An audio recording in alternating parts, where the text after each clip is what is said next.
and we're going to be heading to a local favorite nestled in Umpqua National Forest to get some of those waterfall views in the midst of all this snow.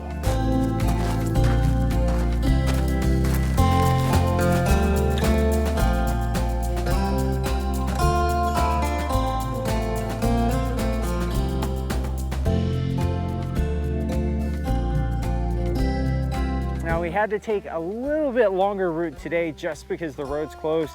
You'll probably have to do the same if you come in the winter. In the summertime, you can drive right up to this spot, park right at it, as long as you have four-wheel drive or all-wheel drive, and you can take the short trail all the way down. Today, we still have to continue our journey, but it's been worth it so far.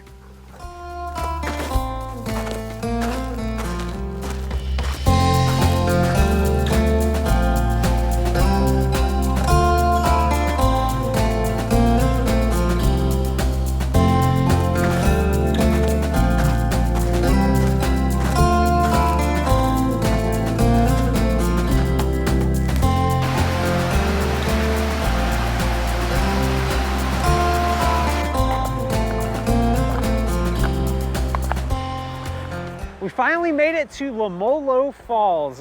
Lemolo actually means wild in Chinook, and this certainly is a wild area. This water here is part of the Umpqua River, and all water here melts and ends up in the Pacific Ocean. Enjoy.